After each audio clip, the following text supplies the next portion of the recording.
So in this segment, we're going to be talking about the unilateral action taken by the government could erode peace. This coming from Simon Coveney, Ireland's foreign minister. So he's warning the UK that essentially eroding the Northern Ireland Protocol could result in the peace process in Northern Ireland being broken. Coveney accepted there was a need to address unionist concerns about how the protocol is working. The only issue is that the DUP want the protocol to be scrapped, so I don't know how much you can actually give to the DUP. And it's ironic, as people pointed out on Twitter, that a small party in a third country to the EU is causing absolute havoc when it comes to relationships between the UK and said third country, which is madness. He said there would be consequences if the UK actions created significant uncertainty in the island of Ireland, essentially if it jeopardised the Good Friday Agreement. A UK minister said an EU trade war with the UK would be self-defeating. The Prime Minister will visit Northern Ireland to speak to parties on Monday. So this was before then, this was from the 15th of May. I think it's just interesting going through his comments. Coveney said the way to deal with the problems around the protocol was through continued dialogue. The EU said the EU and the UK between the EU and the UK. He also warned that any move by London to walk away from the arrangements would send headlines around the world that Britain is prepared to break international law, which is true. If the UK do this, I don't know what that means for future kind of agreements between the UK and other countries. Coveney says, what I see at the moment is a British government making statements and briefing against the EU and creating a lot of tension in my country, your closest neighbour, and also potentially being on the verge of making a decision that could fundamentally undermine the functioning of institutions of the peace process in Northern Ireland, he told Sophie Ridge on Sunday.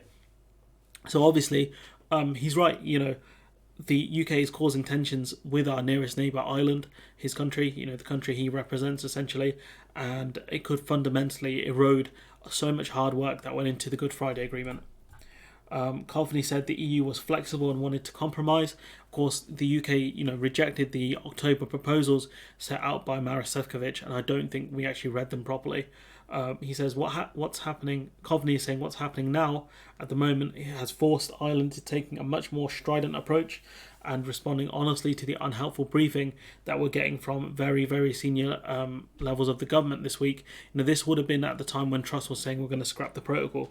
He said the briefing seemed to be laying the groundwork for a decision I believe could be deeply harmful to the relationship between Britain and Ireland if we don't see sense in the next few days. So essentially saying that the UK is setting up the kind of facilitating the groundwork in order to get rid of the protocol.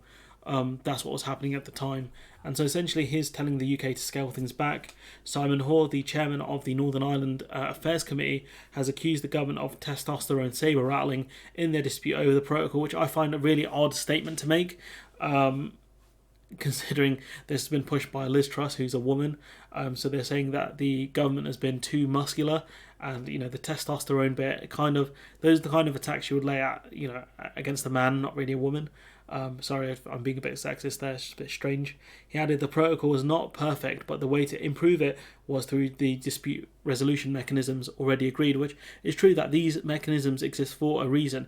If we went back to the EU and said, look, at the moment the EU doesn't, the protocol doesn't have cross-community consent, and at the moment Stormont is remaining shut because of the DUP and their kind of issues with the protocol, what can we do to kind of get around this? He said it's frankly naive nonsense for the government to ask anyone to believe that it didn't understand what it signed up to. And I mean, to be fair, mate, the UK are pretending to be ignorant, and pretending to be ignorant on things really does suit the Tory cabinet, because apparently they don't know a lot of things. He says, you sign agreements, you understand the small print, and if you don't understand, you shouldn't be signing it, which is absolutely correct. If you don't understand what you're signing up to, you should not sign it.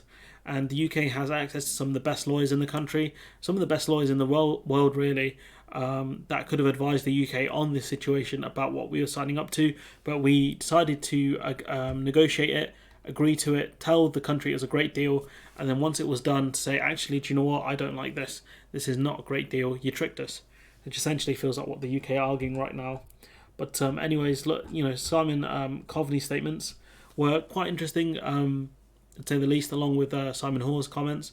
A lot of Simons today in this article, but he's absolutely correct that this could undermine the peace process in Northern Ireland. The Americans are all over this right now, telling the UK to really think about what we're doing. But yeah, anyways, I'm going to leave it there. Let me know what you think in the comments below. Like, comment, share, subscribe, support the channel on Patreon if you can, and hopefully I'll see you in the next one.